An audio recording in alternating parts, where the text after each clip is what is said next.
Hello everyone, welcome to Study Tube. इस video में हम लोग एनसीईआरटी का 28th चैप्टर देखने वाले हैं। एनसीईआरटी सीरीज का ये 28th चैप्टर है, बायो का ये 12th चैप्टर है और इस चैप्टर का नाम है वायरस। यानी आज जो हम सवालों को देखेंगे वो सारे के सारे होंगे वायरस के ऊपर। हम लोगों ने बैक्टीरिया के ऊपर ऑलरेडी सवालों को देख लिया हुआ है, हम लोगों ने प्रोटोजोआ के ऊपर देखा, हम लोगों ने कवक के ऊपर देखा। आज इस वीडियो में हम लोग वायरस के ऊपर देखेंगे। टोटल 70 MCQs है और इस एक वीडियो में हम लोग इन सारे ही MCQs को कवर करेंगे। एनसीईआरटी सीरीज का हर एक वीडियो हर उस एग्जामिनेशन के लिए यूजफुल है जिसमें भी जनरल साइंस पूछे जाते हैं। तो अगर आप किसी ऐसे एग्जामिनेशन की तैयारी कर रहे हैं जिसमें जनरल साइंस पूछे जाते हैं तो एनसीईआरटी सीरीज का हर एक वीडियो आपके लिए इम्पॉर्टेंट है। एनसीईआरटी सीरीज में अब तक मैंने जितने चैप्टर्स अपलोड किए हैं यानी कि 27 चैप्टर्स जो मैंने अपलोड किए हैं, अगर आप उन सबको देखना चाहते हैं तो हमारे चैनल के प्लेलिस्ट को आप चेक करो। ये देखो एनसीईआरटी नाम से एक प्लेलिस्ट मिलेगा, सारे ही चैप्टर्स आपको इस प्लेलिस्ट के अंदर मिल जाएगा। ये हमारा ई बुक स्टोर है जहाँ पर आप ई बुक बाई कर सकते हो।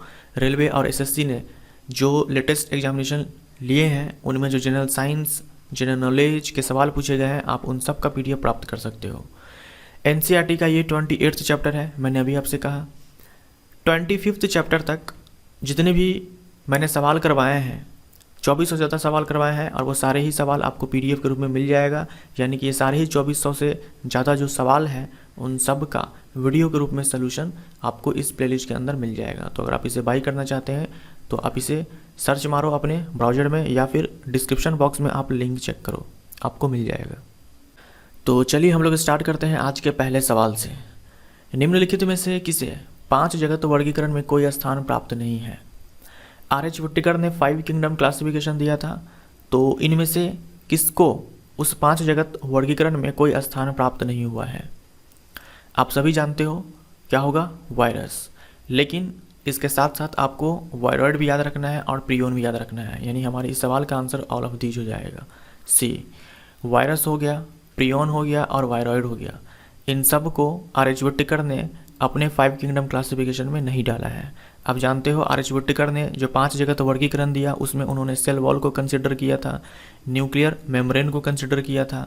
लेकिन इन तीनों के पास सेल जैसी कोई संरचना नहीं है, ना तो सेल मेम्ब्रेन है ना तो साइटोप्लाज्म है। एटलीस्ट ये दोनों होने चाहिए, ये दोनों भी नहीं है। बाकी सेल ऑर्गेनेली का तो बात अलग है कि वो है या नहीं है। कम से कम सेल मेम्ब्रेन और साइटोप्लाज्म ये दोनों होता, क्योंकि जेनेटिक मटेरियल तो है, वायरस के पास जेनेटिक मटेरियल तो है, तो कम से कम सेल मेम्ब्रेन और साइटोप्लाज्म भी होता तो सेल जैसी कुछ बात होती। लेकिन इनके पास ये भी नहीं है, ना तो सेल मेम्ब्रेन है ना ही साइटोप्लाज्म है। सेल जैसी कोई संरचना ही नहीं है इन तीनों के पास। इसीलिए RH वुट्टिकर ने इसे 5 जगत वर्गीकरण में नहीं डाला। तो वायरस हो गया यानी कि विषाणु हो गया, वायरॉइड हो गया और प्रियोन हो गया। ये इन तीनों को 5 जगत वर्गीकरण में कोई स्थान प्राप्त नहीं हुआ है। जो वायरस होता है, विषाणु होता है, वो प्रोटीन से बना होता है और न्यूक्लिक अम्ल से बना होता है। मेनली प्रोटीन से बना होता है और न्यूक्लिक अम्ल से बना होता है। ये न्यूक्लिक अम्ल RNA और DNA कुछ भी हो सकता है, लेकिन दोनों में से कोई एक ही होगा। और यही न्यूक्लिक अम्ल उसका अनुवांशिक पदार्थ होता है और यही अनुवांशिक पदार्थ इसका संक्रामक भाग होता है, इन्फेक्शियस पार्ट होता है। तो मान लो ये RNA है जो इसका अनुवांशिक पदार्थ है किसी वायरस का, और ये इसका प्रोटीन कोट हो गया। तो प्रोटीन कोट चारों तरफ से सराउंड करता है न्यूक्लिक अम्ल को, यानी जो उसका जेनेटिक मटेरियल होगा उसको। वायरॉइड की अगर बात करें तो इसके पास प्रोटीन कोट जैसी कोई चीज़ नहीं है, केवल और केवल अनुवांशिक पदार्थ है, केवल और केवल न्यूक्लिक अम्ल है और वो भी केवल RNA होगा और यही इसका संक्रामक भाग होगा। केवल RNA है तो डेफिनेटली यही इसका संक्रामक भाग होगा। प्रियोन की बात करें तो इसके पास कोई अनुवांशिक पदार्थ नहीं होता है, यानी ना तो RNA होगा ना ही DNA होगा, केवल प्रोटीन होता है और यही इसका संक्रामक भाग होता है।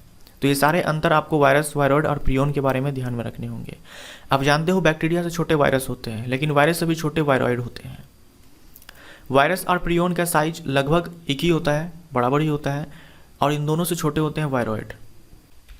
विषाणु शब्द का अर्थ है, जो टर्म है वायरस, इसका मतलब क्या होता है? इसका मतलब होता है विष। हिंदी में आप इसे इंग्लिश में आप इसे वेनम बोल सकते हो या फिर पॉइजनस फ्लूइड बोल सकते हो। तो ए हमारा राइट आंसर हो जाएगा। पॉइजन, पॉइजनस फ्लूइड तो सभी याद रखते हैं, वेनम कोई याद नहीं रखता है। तो कहीं ऐसा ना हो विकल्प में आपको इंग्लिश में वेनम दे दे और आप ढूंढते रह जाओ कि पॉइजन कहाँ है, पॉइजनस फ्लूइड कहाँ है।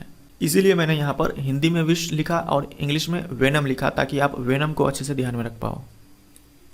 विषाणु होते हैं, क्या ये एक कोशिकीय होते हैं? नहीं। क्या ये बहुकोशिकीय होते हैं? नहीं। क्या ये ए सेलुलर होते हैं? तो ये सही है। ए सेलुलर बोल दो या फिर नॉन सेलुलर बोल दो। ए सेलुलर या फिर नॉन सेलुलर क्यों? मैंने अभी आपसे कहा सेल जैसी कोई संरचना नहीं है इसके पास, इसीलिए ए सेलुलर है। विषाणु की खोज किसने की? विषाणु की खोज की इवानोव्स्की ने। तो बी हमारा राइट आंसर, इवानोव्स्की। इवानोव्स्की द्वारा विषाणु को कहां से खोजा गया? इवानोव्स्की द्वारा विषाणु को खोजा गया टोबैको मोज़ेक डिजीज से। तो ये तंबाकू का पौधा है जो बीमार है, और इसको बीमारी कौन सा है? Mosaic disease. मोज़ेक डिजीज है। तो इवानोव्स्की ने ये पता लगाया कि ये जो डिजीज है ये कोई बैक्टीरिया के कारण नहीं हुआ है, ये कोई नॉन पैथोजन के कारण नहीं है, ये एक अलग टाइप का कोई इन्फेक्शियस पार्टिकल है। और इसी इन्फेक्शियस पार्टिकल को क्या कहा गया? वायरस कहा गया। तो इवानोव्स्की ने वायरस का खोज किया टोबैको मोज़ेक डिजीज से। सी हमारा राइट आंसर। किसने विषाणु को कंटेजियम वाइवम फ्लूइडम कहा? कंटेजियम वाइवम फ्लूइडम का मतलब होता है लिविंग इन्फेक्शियस फ्लूइड, यानी कि संक्रामक जीवित तरल। ये कहा वायरस को बिजेरी नेक ने। इन्होंने क्या करा, ये जो इन्फेक्टेड प्लांट है यानी तंबाकू का यह पौधा है जो बीमार है मोज़ेक डिजीज से, इस प्लांट से इन्होंने इसका रस निकाला यानी कि फ्लूइड निकाला, और इस फ्लूइड को इस हेल्दी प्लांट में डाल दिया। ये एक स्वस्थ तंबाकू का पौधा है तो इस प्लांट में डाल दिया। फिर बाद में देखा गया कि ये प्लांट भी बीमार हो गया है, इसे भी हो चुका है अब वही बीमारी जो इस प्लांट को था। इसीलिए उन्होंने इस फ्लूइड को क्या कहा? कंटेजियम वाइवम फ्लूइडम, जिसका अर्थ होता है लिविंग इन्फेक्शियस फ्लूइड। और इस फ्लूइड में था क्या? एक्चुअल में वायरस था। जो इसको बीमार कर रहा था वायरस, वही वायरस इस फ्लूइड के अंदर था और वही इसको भी बीमार कर दिया। किसने कहा विषाणु को रवेदार बनाया जा सकता है? किसने कहा वायरस को क्रिस्टलाइज किया जा सकता है? क्रिस्टलाइज किया जा सकता है यानी कि क्रिस्टलाइजेशन किया जा सकता है, क्रिस्टलीकरण किया जा सकता है यानी कि क्रिस्टल बनाया जा सकता है। इन्होंने क्या कहा कि ये कोई वायरस है, हम इस वायरस को क्रिस्टलाइज कर सकते हैं यानी कि एक क्रिस्टल बना सकते हैं, और क्रिस्टल बना करके हम इसे लंबे समय तक रख सकते हैं, 5 साल, 10 साल, 15 साल, 20 साल तक रख सकते हैं। तो क्रिस्टलाइज करने के बाद हमने इसे क्रिस्टल बना दिया, अब ये पूरी तरह से इनएक्टिव है। जब वापस से इसको डीक्रिस्टलाइज किया जाएगा तो हमें पहले वाला ही वायरस मिल जाएगा, यानी ये फिर से क्या हो जाएगा? इन्फेक्शियस हो जाएगा, फिर से ये बीमारी उत्पन्न कर सकता है। लेकिन समझने के लिए यहीं पर आप मान लो कोई बैक्टीरियल सेल है, कोई बैक्टीरियल सेल है, अगर इसको क्रिस्टलाइज किया जाए तो ये मर जाएगा। यानी वापस से हम इसे डीक्रिस्टलाइज अगर करें, वापस से हम इसे डीक्रिस्टलाइज करें तो पहले वाला बैक्टीरिया हमें नहीं मिलने वाला है, क्योंकि ये अब मर चुका है, अब ये कोई बीमारी उत्पन्न नहीं कर सकता है। लेकिन वायरस के केस में ऐसा नहीं है। वायरस को हम क्रिस्टलाइज भी कर सकते हैं, लंबे समय तक रख सकते हैं, वापस से डीक्रिस्टलाइज कर सकते हैं तो ये पहले जैसा हो जाएगा। तो ये बहुत ही यूनिक प्रॉपर्टी इन्होंने ढूंढा, और इन्होंने ही ये पता लगाया कि वायरस के पास निर्जीव लक्षण भी होते हैं, नॉन लिविंग कैरेक्टरिस्टिक्स भी होते हैं। तो इनके इस खोज के लिए इनको नोबेल प्राइज दिया गया, और स्टैनली को ही फादर ऑफ वायरोलॉजी भी कहा जाता है। ए हमारा राइट आंसर हो जाएगा यहाँ पर, स्टैनली। जो क्रिस्टलाइजेशन है, जो क्रिस्टलीकरण है, ये केवल निर्जीव पदार्थों का ही किया जा सकता है, सजीव पदार्थों का नहीं किया जा सकता है। अगर वायरस का किया जा रहा है इसका मतलब वायरस के पास नॉन लिविंग प्रॉपर्टी है, निर्जीव जैसी लक्षण भी है। टोबैको मोज़ेक वायरस, ये वो वायरस है जो टोबैको मोज़ेक डिजीज उत्पन्न करता है। तो सबसे पहला जो वायरस खोजा गया ये वही था, टोबैको मोज़ेक वायरस ही था जो सबसे पहले ढूंढा गया, सबसे पहले खोजा गया 1892 में इवानोव्स्की द्वारा। फिर 1898 में टोबैको मोज़ेक वायरस को इन्होंने क्या कहा? Contagium vivum fluidum. इन्होंने टोबैको मोज़ेक वायरस पे ही अप्लाई किया हुआ था, फ्लूइड निकाल करके दूसरे टोबैको के प्लांट में इन्होंने डाला था और वो प्लांट भी बीमार हो गया। तो कंटेजियम वाइवम फ्लूइडम इन्होंने वायरस के बारे में कहा। उसके बाद 1935 में देख लो, 1892 में ढूंढा गया और 1935 में जाकर के ये पता लगा कि हम वायरस को क्रिस्टलाइज कर सकते हैं, यानी वायरस के पास निर्जीव लक्षण भी है। और ये एक बहुत बड़ी खोज थी वायरस से संबंधित, और ये कि WM स्टैनली ने। इन्हें दिया गया नोबेल प्राइज इनकी इस खोज के लिए वायरस के ऊपर, और इन्हें कहा जाता है father of virology. Dash bacteria proof filter को पार कर सकता है। जब हम वाटर प्रूफ बोलते हैं तो हमारा मतलब वहाँ पर क्या होता है कि वाटर प्रूफ जो भी पदार्थ है उसको वाटर क्रॉस नहीं कर पाएगा, पानी क्रॉस नहीं कर पाएगा। जैसे ये कहा मैंने कि ये वाटर प्रूफ है, इसका मतलब क्या हुआ कि पानी इस वाटर प्रूफ फिल्टर को पार नहीं कर पाएगा, इधर से इधर नहीं आ पाएगा। और जब मैंने कहा कि ये बैक्टीरिया प्रूफ है, इसका मतलब क्या हुआ कि ये बैक्टीरिया भी इस फिल्टर को क्रॉस नहीं कर पाएगा। तो एक बैक्टीरिया प्रूफ फिल्टर से जब वायरस को क्रॉस करवाया गया तो वो क्रॉस कर गया। तो इससे ये साबित हो गया कि जो वायरस होते हैं वो बैक्टीरिया से भी छोटे होते हैं। ये हमारा राइट आंसर। अकेला विषाणु को क्या कहते हैं? एक सिंगल वायरस को क्या कहते हैं?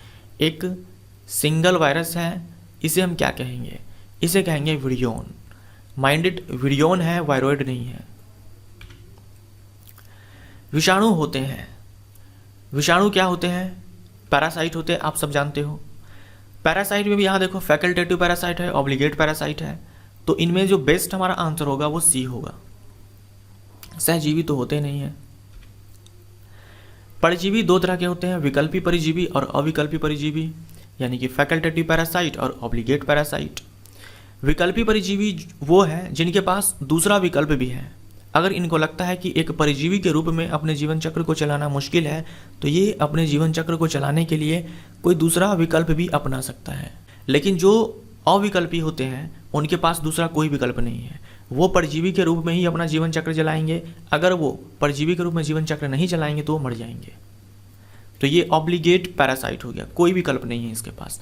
तो जो वायरस होता है ये ऑब्लिगेट पैरासाइट है। वायरस को अगर अपना लाइफ साइकिल आगे बढ़ाना है तो उसे एक लिविंग होस्ट की ज़रूरत पड़ती है, यानी कि एक पैरासाइट के रूप में ही ये अपने लाइफ साइकिल को आगे बढ़ा सकता है, अदरवाइज ये इनएक्टिव रहेगा।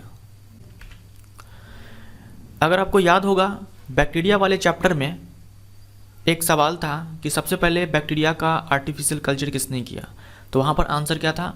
Robert Koch. इन्होंने क्या करा था, एक पेट्री डिश में न्यूट्रिएंट मटेरियल इन्होंने लिया, यानी कि वो सारे ही पदार्थों को इस पेट्री डिश के अंदर डाल दिया जिसमें बैक्टीरिया ग्रो कर सकते हैं। उसके बाद क्या किया, इन्होंने एक सिंगल सेल उठाया बैक्टीरिया का और इसमें डाल दिया। फिर देखा गया कि इस एक बैक्टीरिया से बहुत सारे बैक्टीरिया इसमें आ गए, यानी बहुत सारे बैक्टीरिया प्रोड्यूस हो गए। तो यही था बैक्टीरिया का कल्चर करना। अगर हम सेम फंडा, सेम चीज़ अगर हम वायरस को लेकर के अप्लाई करें कि ये कोई वायरस है और इस एक वायरस को हम इसमें ला करके डाल दें, तो क्या जैसे बैक्टीरिया बहुत सारे, एक से बहुत सारे उत्पन्न हो गए थे, जन्म ले लिए थे, वैसे ही क्या एक वायरस से बहुत सारे वायरस भी यहाँ पे आ जाएंगे? तो ऐसा नहीं होगा। रॉबर्ट कोच का ये वाला जो पोस्टुलेट था ये वायरस के केस में सही साबित नहीं होता है। तो इसीलिए अब से आप सिर्फ ये नहीं बोलेंगे कि ये ऑब्लिगेट पैरासाइट है, आप बोलेंगे इंट्रासेलुलर ऑब्लिगेट पैरासाइट। अब तक आप केवल ऑब्लिगेट पैरासाइट बोलते थे, अब से आप इंट्रासेलुलर ऑब्लिगेट पैरासाइट बोलेंगे, अंतःकोश के अविकल्पी परजीवी बोलेंगे। ऑब्लिगेट पैरासाइट का मतलब आप समझ चुके हो, एज ए पैरासाइट ही इसे अपने जीवन चक्र को चलाना होगा वायरस को, अदरवाइज ये इनएक्टिव रहेगा। लेकिन एज ए पैरासाइट भी ये अपने जीवन चक्र को एक लिविंग सेल के अंदर ही चला सकता है। जब तक एक लिविंग सेल के अंदर वायरस पहुंच नहीं जाता है तब तक वो इनएक्टिव रहेगा। यही कारण है कि इसे लैब के अंदर इसमें कल्चर नहीं किया जा सकता है। अगर ऐसा होता कि सेल के बाहर भी ये अपने आप को मल्टीप्लाई कर पाता तो इसमें कल्चर किया जा सकता था। ये अपनी संख्या को बढ़ाएगा, ये मल्टीप्लाई करेगा केवल एक लिविंग सेल के अंदर, लिविंग सेल के बाहर ये ऐसा नहीं कर सकता है। इसी कारण से हम वायरस के बारे में बोलते हैं कि ये इंट्रासेलुलर ऑब्लिगेट पैरासाइट है।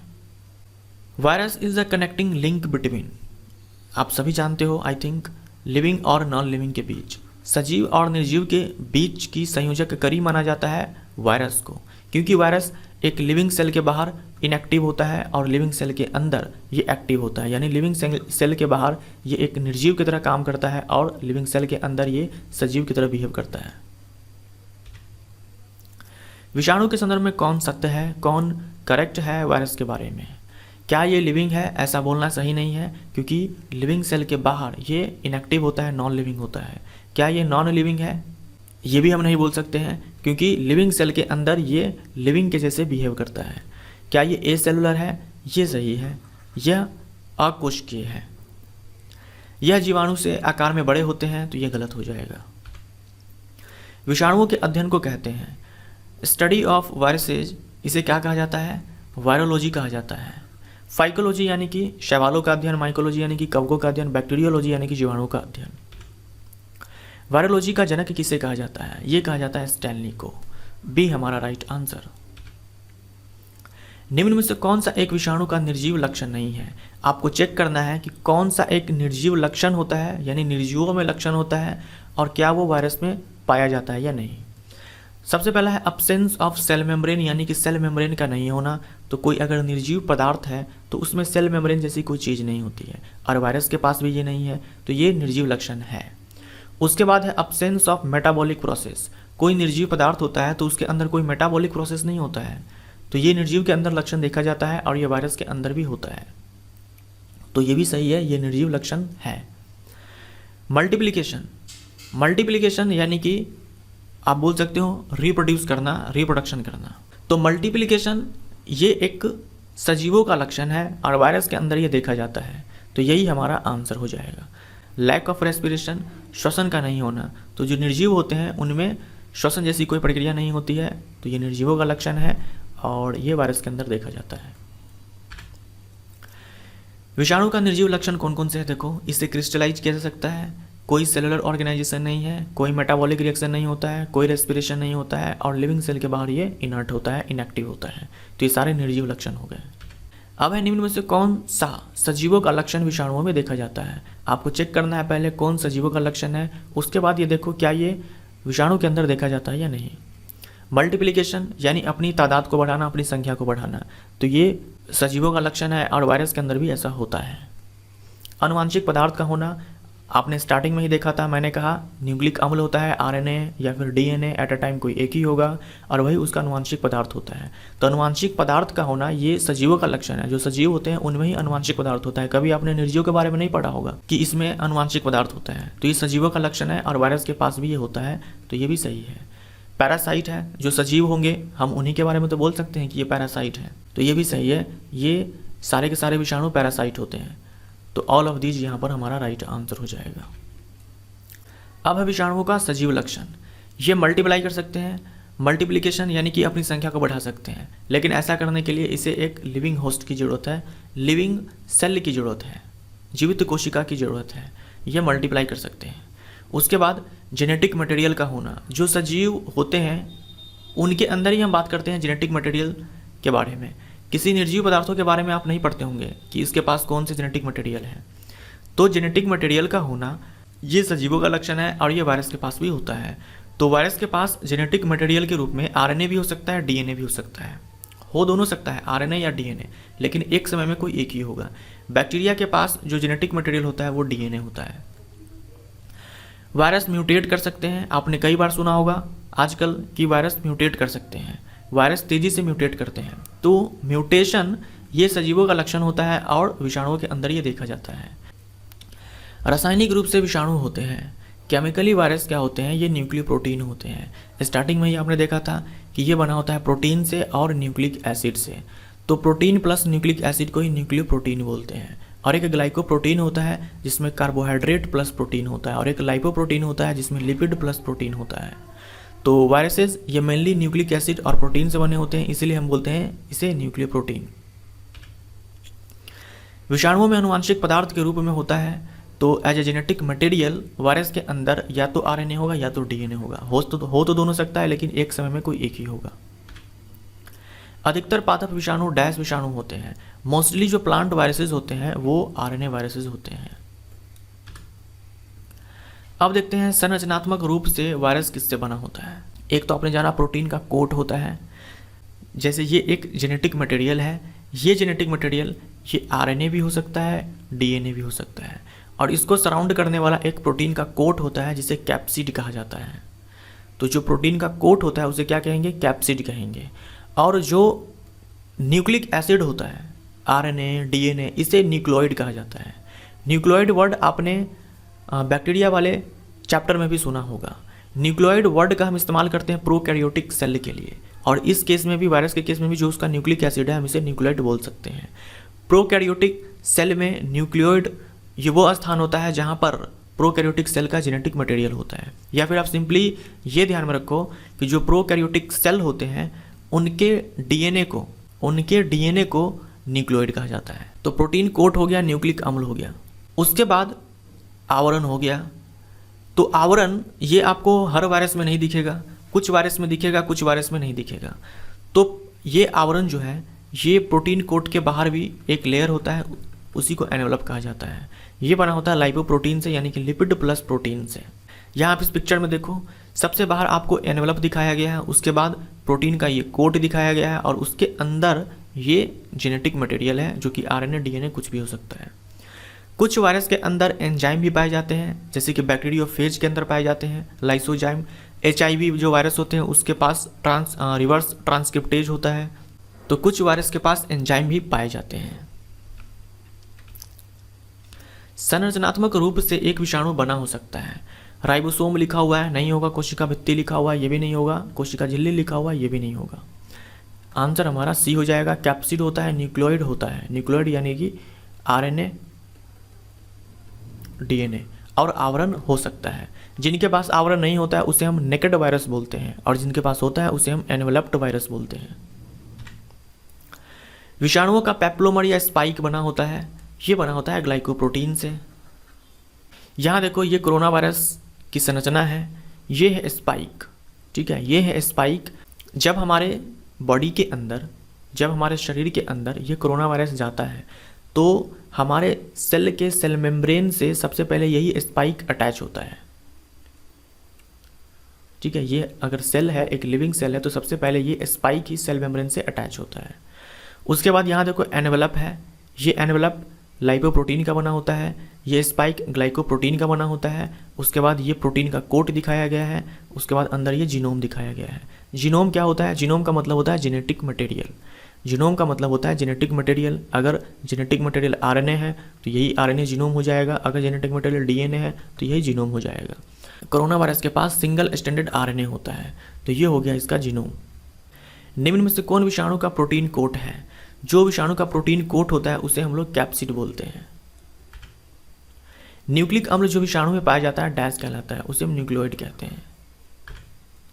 विषाणुओं का संक्रामक भाग होता है, स्टार्टिंग में ही कहा था, वायरस के पास प्रोटीन है और न्यूक्लिक एसिड है, और यही न्यूक्लिक एसिड क्या होता है? इन्फेक्शियस पार्ट होता है, और इसी न्यूक्लिक एसिड को न्यूक्लियोइड कहते हैं वायरस के केस में। बैक्टीरियोफेज है, बैक्टीरियोफेज ये कोई बैक्टीरिया नहीं है, जल्दबाजी में आप बैक्टीरिया पर टिक मत करना। बैक्टीरियोफेज ये वायरस है। बैक्टीरियोफेज से संबंधित एग्जाम में सवाल पूछे जाते हैं। बैक्टीरियोफेज की खोज की टुवार्ट नाम के वैज्ञानिक ने, और बैक्टीरियोफेज जो वर्ड है ये दिया डी हार्ले ने। इसे हम बैक्टीरियल वायरस भी बोल सकते हैं। बैक्टीरियोफेज का मतलब ये होता है ये वो वायरस है जो बैक्टीरिया पर अटैक करते हैं, बैक्टीरिया को बीमार करते हैं, बैक्टीरिया को इन्फेक्ट करते हैं। तो ये जीवाणुओं पर आक्रमण करता है। बैक्टीरियोफेज है क्या? ये वायरस है। आनुवांशिक पदार्थ, इसमें डबल स्टैंडर्ड डीएनए होता है। सिंगल स्टैंडर्ड डीएनए भी हो सकता है, डबल स्टैंडर्ड डीएनए हो सकता है, सिंगल स्टैंडर्ड आरएनए हो सकता है, डबल स्टैंडर्ड आरएनए हो सकता है वायरस के केस में। तो बैक्टीरियोफेज ये डबल स्टैंडर्ड डीएनए हो सकता है। बैक्टीरियोफेज के पास एंजाइम होता है लाइसोजाइम, और ऐसा वैज्ञानिकों का मानना है कि गंगा नदी का जो पानी है वो कभी सड़ता नहीं है, क्योंकि उनमें बहुत सारे बैक्टीरियोफेज हैं जो पानी में उपस्थित बैक्टीरिया को मार देते हैं। आप जानते हो गंगा नदी का पानी लोग डब्बों में भर करके अपने घर पे ले जाते हैं और बहुत लंबे समय तक रखते हैं। वो पानी सड़ता नहीं है जल्दी, क्योंकि उनके अंदर बैक्टीरियोफेज होता है जो पानी में उपस्थित बैक्टीरिया को मार देता है। इसी कारण से पानी सड़ता नहीं है। बैक्टीरियोफेज शब्द किसने दिया? डी हार्ले ने दिया। और खोज किसने की? टुवार्ट ने। निम्न में से कौन सा एंजाइम बैक्टीरियोफेज में पाया जाता है? लाइसोजाइम पाया जाता है। बैक्टीरियोफेज में आनुवांशिक पदार्थ के रूप में होता है। बैक्टीरियोफेज में आनुवांशिक पदार्थ के रूप में डीएस डीएनए होता है, डबल स्टैंडर्ड डीएनए होता है। टोबैको मोज़ेक विषाणु की खोज किसने की? ये वही विषाणु है जो सबसे पहले खोजा गया था इवानोव्स्की के द्वारा।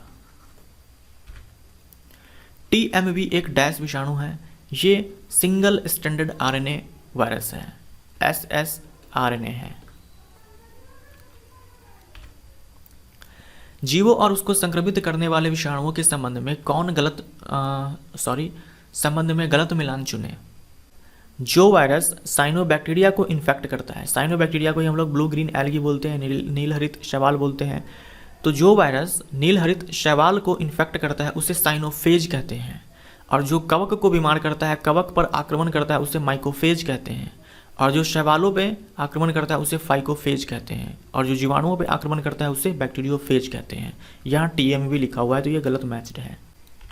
निम्न में से कौन सा एक मनुष्यों में विषाणु जनित रोग नहीं है? इनमें से कौन सा एक वायरल डिजीज नहीं है ह्यूमंस के अंदर? पोलियो है, इन्फ्लुएंजा है, स्मॉल पॉक्स है, कोलेरा नहीं है, कोलेरा ये बैक्टीरियल डिजीज है। अब हम लोग देखते हैं वायरस के कारण कौन कौन सी बीमारियां होती हैं। सबसे पहले देखते हैं डबल स्टैंडर्ड डीएनए वाला जो वायरस होता है वो कौन कौन सी बीमारियों को उत्पन्न करता है। यहाँ आप देख सकते हो, ये है डबल स्टैंडर्ड डीएनए और ये है सिंगल स्टैंडर्ड डीएनए। हम लोग डीएनए आरएनए के ऊपर एक अलग चैप्टर पढ़ेंगे, उसमें अच्छे से समझेंगे इस सबको। डबल स्टैंडर्ड डीएनए में सबसे पहले देखते हैं ऑर्थोपॉक्स वायरस।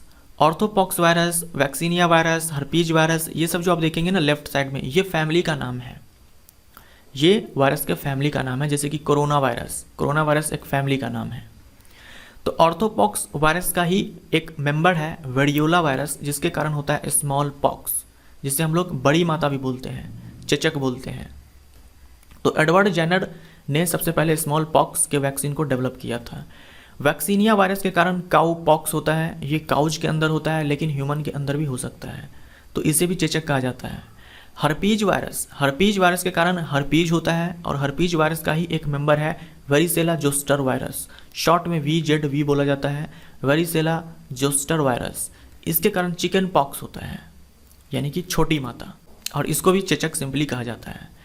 एडिनो वायरस के कारण श्वसन तंत्र की बीमारियां होती है। पेपोवा वायरस के अंदर मेंबर है पेपिलोमा वायरस, जिसके कारण वाट्स डिजीज होता है। उसके बाद है, ये तो था डबल स्टैंडर्ड डीएनए के कारण। उसके बाद है सिंगल स्टैंडर्ड डीएनए वाला जो वायरस होता है, उसमें आपको ये ध्यान में रख सकते हैं पार्वो वायरस। अब है सिंगल स्टैंडर्ड आरएनए वाला वायरस। सिंगल स्टैंडर्ड आरएनए वाला वायरस जो है वो कौन कौन सी बीमारियों का जन्म देता है ये देखते हैं। राइनो वायरस जो कि कॉमन कोल्ड करता है। रेट्रो वायरस जिसके अंदर आता है HIV यानी एड्स का वायरस। तो HIV ये रेट्रो वायरस है और सिंगल स्टैंडर्ड आरएनए वायरस है। रेडो वायरस के कारण रेबीज होता है, जिसे हम लोग हाइड्रोफोबिया भी बोलते हैं। हाइड्रोफोबिया का मतलब होता है पानी से डर लगना। पिकोरना वायरस के अंदर पोलियो वायरस आता है और पोलियो वायरस के कारण पोलियो होता है। फ्लेवी वायरस के अंदर डेंगू वायरस आता है। फ्लेवी वायरस के अंदर डेंगू वायरस आता है और डेंगू वायरस के कारण डेंगू फीवर होता है, जिसे ब्रेक बोन फीवर भी बोलते हैं, हड्डी तोड़ बुखार भी बोलते हैं। डेंगू वायरस को अपने साथ कैरी करती है एडीज इजिप्टी मॉस्किटो। ये मादा मच्छर है एडीज इजिप्टी, ये अपने साथ डेंगू वायरस को कैरी करती है, यानी ये डेंगू वायरस का वेक्टर हो गया। पैरामिक्सियो वायरस के कारण मम्प्स होता है, मिजल्स होता है, मिजल्स यानी कि खसरा, मम्प्स यानी कि कंठमाला रोग।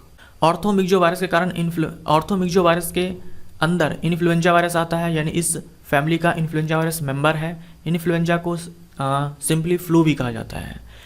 H1N1 वायरस के कारण स्वाइन फ्लू होता है और H5N1 के कारण बर्ड फ्लू होता है। तो बर्ड फ्लू ये बर्ड्स के अंदर होता है, बट ह्यूमन के अंदर भी हो सकता है, और स्वाइन फ्लू ये ह्यूमन के अंदर होता है। तो यहाँ देखो फ्लू लगा हुआ है, यहाँ भी फ्लू लगा हुआ है, और इन्फ्लुएंजा को हम लोग सिंपली फ्लू बोलते हैं। तो फ्लू इसलिए लगा हुआ है क्योंकि H1N1 वायरस और H5N1 वायरस ये इन्फ्लुएंजा वायरस के ही टाइप्स हैं। उसके बाद है टोगा वायरस। टोगा वायरस के कारण येलो फीवर होता है, चिकनगुनिया होता है, एंसेफ्लाइटिस होता है और जर्मन मिजल्स होता है। ये सारे भी सिंगल स्टैंडर्ड आरएनए वायरस के कारण है। नीपा वायरस SSRNA है। अभी जो कोरोना वायरस पूरी दुनिया में फैला हुआ है nCoV-19, ये भी सिंगल स्टैंडर्ड आरएनए है। सार्स वायरस, मर्स वायरस, सार्स यानी कि सीवियर एक्यूट रेस्पिरेटरी सिंड्रोम, मर्स यानी कि मिडल ईस्ट रेस्पिरेटरी सिंड्रोम, तो ये भी सिंगल स्टैंडर्ड आरएनए वायरस है। DSRNA के कारण, डबल स्टैंडर्ड आरएनए के कारण आप याद रखो रियो वायरस, जिसके कारण डायरिया होता है।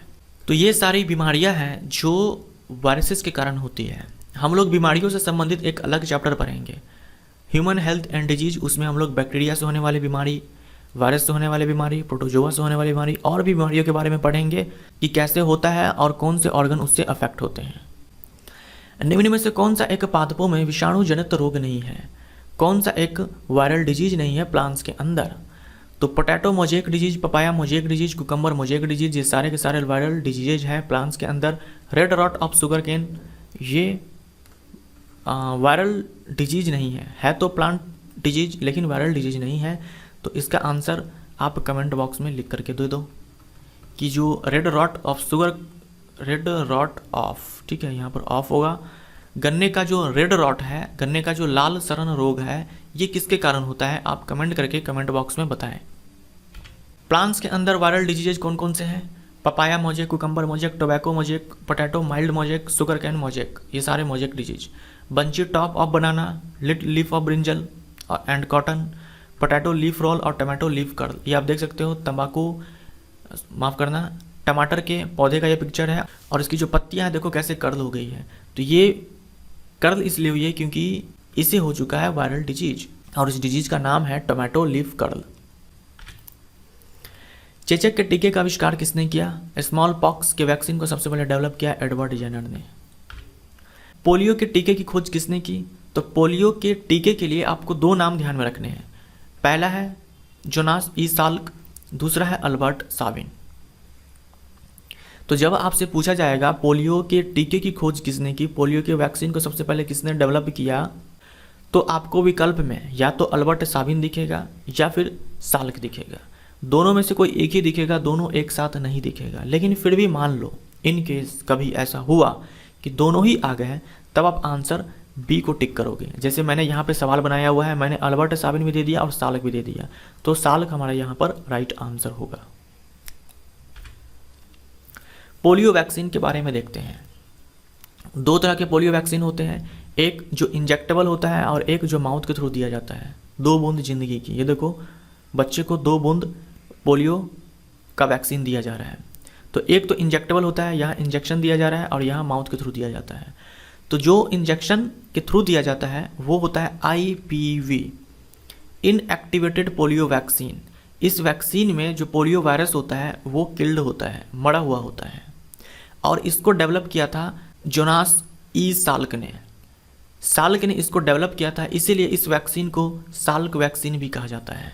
उसके बाद ये जो माउथ के थ्रू दिया जाता है इसे बोला जाता है ओरल पोलियो वैक्सीन। और इस ओरल पोलियो वैक्सीन में जो पोलियो वायरस होता है वो कमज़ोर होता है, और इसको डेवलप किया था अल्बर्ट साबिन ने, इसलिए इसे साबिन वैक्सीन कहा जाता है।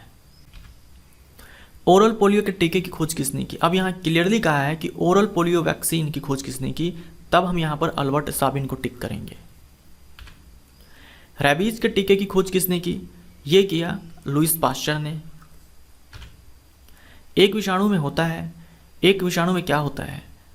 क्या केवल प्रोटीन होता है? ऐसा नहीं है। क्या केवल DNA होता है? ऐसा भी नहीं है। क्या केवल न्यूक्लिक एसिड होता है? यानी कि क्या केवल RNA एंड DNA होता है? ऐसा भी नहीं है।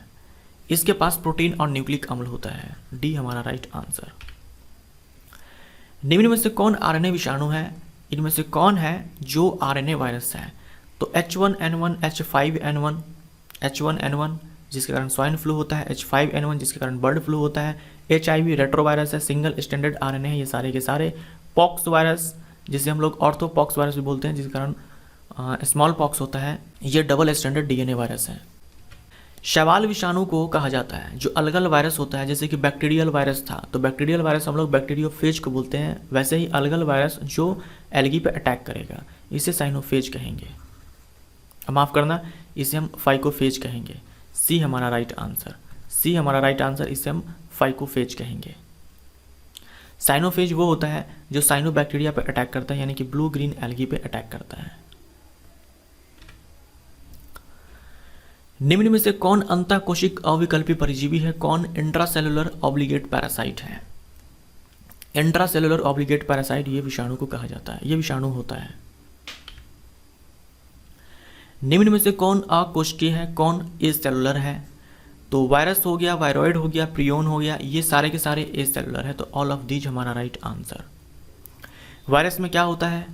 वायरस में प्रोटीन होता है और साथ में न्यूक्लिक एसिड होता है। ये न्यूक्लिक एसिड आरएनए भी हो सकता है, आरएनए भी हो सकता है और डीएनए भी हो सकता है। आरएनए यानी कि राइबोन्यूक्लिक एसिड, डीएनए यानी कि डीऑक्सी राइबोन्यूक्लिक एसिड। वायरॉइड के अंदर केवल आरएनए होता है, प्रियोन के अंदर केवल और केवल प्रोटीन होता है। यहाँ पर आरएनए इन्फेक्शियस होगा, यहाँ पे प्रोटीन इन्फेक्शियस होगा और यहाँ पे न्यूक्लिक एसिड इन्फेक्शियस होगा। वायरॉइड की खोज किसने की? वायरॉइड की खोज किसके द्वारा की गई? ये की गई डाइनर के द्वारा। पोटैटो स्पिंडल ट्यूबर नामक रोग डैश के कारण होता है? ये होता है वायरॉइड के कारण। वायरॉइड वायरस से अलग है क्योंकि इसके पास है, वायरस के पास प्रोटीन है, न्यूक्लिक एसिड है, वायरॉइड के पास केवल आरएनए है। तो इसके पास कोई प्रोटीन कोट नहीं है, केवल आरएनए है। तो हमारा आंसर हो जाएगा बिना प्रोटीन कोट के आरएनए अणु। मवेशियों में मेड काउ रोग और मनुष्यों में सीआर जैकब रोग डैश के कारण होता है? कैटल के अंदर मेड काउ डिजीज और ह्यूमंस के अंदर सीआर जैकब डिजीज, ये डैश के कारण होता है? ये प्रियोन के कारण होता है। प्रियोन जिसके पास केवल प्रोटीन है, इन्फेक्शियस प्रोटीन है। प्रियोन को हिंदी में प्रोसंक कहा जाता है। प्रियोन की खोज की प्रुइनर ने। इसके पास कोई जेनेटिक मटेरियल नहीं होता है, केवल इन्फेक्शियस प्रोटीन होता है। इसे स्लो वायरस भी कहा जाता है। ह्यूमंस के अंदर ये सीआर जैकब डिजीज को जन्म देता है और कैटल के अंदर ये मेड काउ डिजीज को जन्म देता है। मेड काउ डिजीज इसी को बोवाइन स्पॉन्जिफॉर्म एन्सेफेलोपैथी भी कहा जाता है, BSE शॉर्ट में। इन्फ्लुएंजा डैश के कारण होता है? इन्फ्लुएंजा जिसे हम लोग फ्लू भी बोलते हैं, ये वायरल डिजीज है। विषाणु सामान्यतः संपूर्ण पौधे को संक्रमित करते हैं डैश को छोड़कर। एक वायरस पूरे प्लांट को इन्फेक्ट कर सकता है केवल स्टेम को छोड़ करके। जो एपेक्स होगा, स्टेम के कौन? एपेक्स वाला पार्ट, शीर्ष वाला भाग। जैसे मान लो ये तना है, तने का जो शीर्ष वाला भाग होगा, इसको ये जल्दी से इन्फेक्ट नहीं कर पाएगा, क्योंकि यहाँ के जो सेल्स होते हैं, यहाँ की जो कोशिकाएं होती है, वो तेज़ी के साथ डिवाइड करती है। तेज़ी के साथ नए नए सेल बनते रहते हैं, जिसके कारण वायरस यहाँ पे इन्फेक्शन नहीं कर पाता है। और टिश्यू कल्चर आपने सुना होगा। टिश्यू कल्चर में मैंने आपसे कहा था कि टिश्यू को एक्सट्रैक्ट किया जाता है, टिश्यू को या फिर कोशिका को निकाला जाता है प्लांट के शीर्ष वाले भाग से। इसका कारण यही है, क्योंकि मान लो अगर प्लांट बीमार भी है तो शीर्ष वाले भाग से अगर हम टिश्यू को निकालें और उससे एक नया प्लांट ग्रो करवाया जाए टिश्यू कल्चर के जरिए, तो वो प्लांट जो होगा वो हेल्दी होगा, वो बीमार नहीं होगा। यानी एक बीमार पौधे से एक स्वस्थ पौधे को उगाया जा सकता है। और स्वस्थ पौधे को उगाने के लिए ये एपेक्स ऑफ स्टेम से टिश्यू को निकाला जाता है। निम्न में से किसमें संक्रमित प्रोटीन उपस्थित है? तो ये प्रियोन हो जाएगा, प्रोसंक। निम्न में से कौन सा एक पादप रोग विषाणु जनित है? इनमें से कौन सा एक प्लांट डिजीज वायरस के कारण होता है? Answer A. बाकी के ये तीन B, C, D, इन तीनों बीमारियों के बारे में आप कमेंट में लिख करके बताएं। कमेंट में लिख करके बताएं इन तीनों बीमारियों के बारे में कि ये किसके कारण होता है। टोबैको मोज़ेक वायरस के पास है सिंगल स्टैंडर्ड RNA है। एड्स विषाणु होते हैं, यानी कि HIV भी सिंगल स्टैंडर्ड RNA है, रेट्रो वायरस के अंदर ही आता है। जीवाणु भोजी, ठीक है, जीवाणु भोजी में नहीं पाया जाता। जो बैक्टीरियोफेज होते हैं उनमें नहीं पाया जाता। बैक्टीरियोफेज ये क्या है? ये वायरस है। बैक्टीरियोफेज ये वायरस है, तो इसके पास प्रोटीन होगा, प्रोटीन का कोट होगा और इसमें है डबल स्टैंडर्ड DNA। B होगा, C होगा, D होगा, A नहीं होगा। तो A हमारा राइट आंसर। विषाणु के प्रोटीन कोट को कहते हैं, विषाणु के प्रोटीन कोट को कैप्सिड कहा जाता है और कैप्सिड के सब यूनिट्स को कैप्सोमियर कहा जाता है। आप इसको ऐसे मानो, आप जिस कमरे में बैठे हो, मान लो आप न्यूक्लिक एसिड हो और आप एक कमरे में बैठे हो, तो वो जो कमरा है आपका वो हो गया कैप्सिड, और वो कमरा ईंटों से मिलकर के बना हुआ है, छोटी छोटी ईंटों से मिलकर के बना हुआ है, तो उन ईंटों को कहेंगे कैप्सोमियर। तो एक कैप्सिड के निर्माण में कई सारे कैप्सोमियर्स होते हैं, जैसे कि एक कमरे के निर्माण में कई सारी ईंटें लगती हैं। पोलियो क्या है? पोलियो क्या है? पोलियो बीमारी भी है, पोलियो वायरस भी है। तो विकल्प में देख लेना क्या दे रखा है। यह विषाणु के बारे में है, तो सी हमारा राइट आंसर हो जाएगा। पोलियो वायरस भी है और पोलियो डिजीज भी है। जाइमोफेज एक डैश पर परजीवी है। जाइमोफेज ये वो वायरस है जो इन्फेक्ट करता है खमीर को, ईस्ट को, और ये एक माइकोफेज है। जाइमोफेज ये एक माइकोफेज ही है, क्योंकि ये खमीर को इन्फेक्ट कर रहा है और खमीर कवक है, तो कवक को जो वायरस इन्फेक्ट करता है उसे माइकोफेज कहते हैं। तो जाइमोफेज ये माइकोफेज ही है, लेकिन ईस्ट के केस में हम इसको एक स्पेशल नाम दे देते हैं, वो है जाइमोफेज। डैश की उपस्थिति के कारण पवित्र गंगा की पानी शुद्ध है, तो ये हो जाएगा बैक्टीरियोफेज के कारण। निम्न में से किस बीमारी को हाइड्रोफोबिया के नाम से भी जाना जाता है? तो ये है रेबीज। रेबीज को ही हाइड्रोफोबिया कहा जाता है। हाइड्रोफोबिया का मतलब होता है जल से डर लगना। चेचक किसके द्वारा होता है? चेचक होता है वेरियोला वायरस के कारण। वेरियोला वायरस के कारण, जो कि एक मेंबर है ऑर्थोपॉक्स वायरस का। तो बी हमारा राइट आंसर। किसके प्रतिरोध में इंटरफेरोन संश्लेषित होता है? ये एसएससी में पूछा हुआ सवाल है। इंटरफेरोन्स किसके अगेंस्ट में प्रोड्यूस होता है? वायरस के। मान लीजिए कोई सेल है, ये कोई एक सेल है जिसको इन्फेक्ट करता है एक वायरस आकर के, यानी कि इस सेल के अंदर एक वायरस पहुंच चुका है। तो जब एक वायरस ने इस सेल को इन्फेक्ट किया, तब ये वायरस कुछ प्रोटीन्स को बनाएगा। कुछ प्रोटीन्स को बनाएगा वो इसलिए ताकि इस सेल के, इस कोशिका के आसपास जो भी कोशिकाएं हैं उनके पास ये प्रोटीन एक सिग्नल लेकर के जाए कि वायरस अटैक करने वाला है, सारे के सारे सतर्क हो जाओ, सारे के सारे अलर्ट हो जाओ, सारे के सारे एंटीवायरल प्रोटीन्स बनाना स्टार्ट कर दो। तो ये जो सिग्नलिंग प्रोटीन्स हैं, जो सिग्नल लेकर के गए इन सारे सेल्स के पास, इसी को इंटरफेरोन कहा जाता है। तो इंटरफेरोन क्या है? ये प्रोटीन है जो वायरस के अटैक में इंटरफेयर करता है। बी हमारा राइट आंसर। इसको कौन प्रोड्यूस करता है? इन्फेक्टेड सेल प्रोड्यूस करता है, ताकि वो अपने आसपास के सेल्स को बचा पाए। जो ऑर्गेनिज्म यूनिसेलुलर होते हैं, एक कोशिकीय होते हैं, वो इंटरफेरोन्स प्रोड्यूस नहीं करते हैं। किस बीमारी के लिए साल्क वैक्सीन का उपयोग किया जाता है? साल्क वैक्सीन किसको बोलते हैं? इनएक्टिवेटेड पोलियो वैक्सीन को, जो कि इंजेक्टेबल होता है। तो ये पोलियो के लिए दिया जाता है। विषाणु के संबंध में कौन गलत है? विषाणु सारे के सारे पैरासाइट्स होते हैं, बिल्कुल सही है, ऑब्लिगेट पैरासाइट्स होते हैं। जेनेटिक मटेरियल इन्फेक्शियस नहीं होता है, ये गलत हो जाएगा। वायरस के पास प्रोटीन होता है और न्यूक्लिक एसिड होता है, यानी कि जेनेटिक मटेरियल होता है। तो ये जो जेनेटिक मटेरियल है यही इन्फेक्शियस पार्ट होता है। प्रतिजैवी का कोई प्रभाव नहीं पड़ता है, एंटीबायोटिक का कोई प्रभाव नहीं पड़ता है, ये भी सही है। एंटीबायोटिक ये बैक्टीरिया के अगेंस्ट काम करता है, वायरस के नहीं। सारे के सारे अकोष्ठीय होते हैं, ये भी सही है। तो ये भी एग्जाम में पूछा हुआ सवाल है, लेकिन ये किसी मेडिकल एग्जाम में पूछा हुआ सवाल है। बी हमारा राइट आंसर। विषाणु अकोष्ठीय है, यह किस जगत के अंतर्गत आता है? जो वायरस है वो किसी भी किंगडम के अंदर नहीं आता है, ठीक है, किसी भी किंगडम के अंदर नहीं आता है। तो डी हमारा राइट आंसर। H1N1 विषाणु डैश का कारण है। H1N1 के कारण स्वाइन फ्लू होता है। स्वाइन फ्लू को पिग इन्फ्लुएंजा भी कहा जाता है। पिग इन्फ्लुएंजा भी कहा जाता है क्योंकि सबसे पहले इस स्वाइन फ्लू को पिग्स के अंदर देखा गया था, सूअरों के अंदर देखा गया था। बर्ड फ्लू होता है H5N1 के कारण।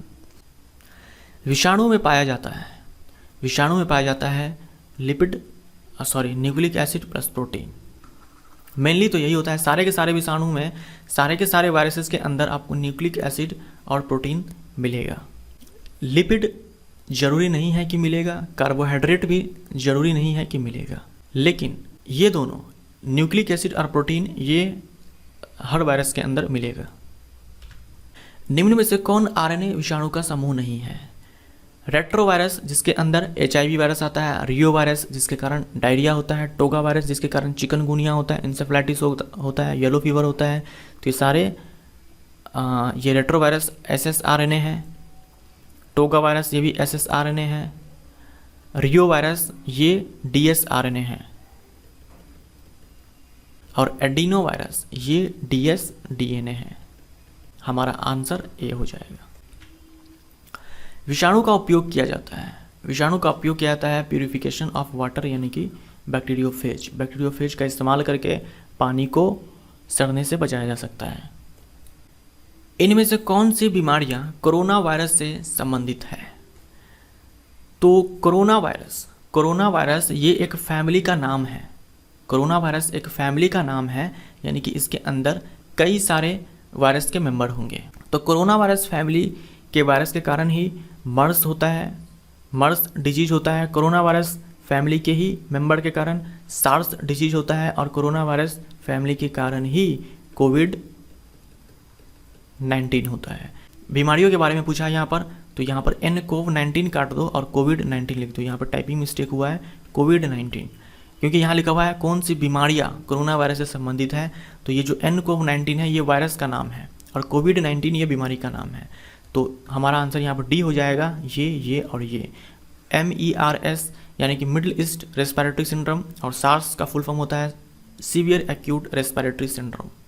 तो ये हमारा वायरस चैप्टर यहाँ पर समाप्त होता है। हमारा जो अगला चैप्टर होगा वो होगा एनिमल किंगडम, और इसको हम कई सारे पार्ट्स में देखेंगे। मिलते हैं अगले चैप्टर में। Thank you so much.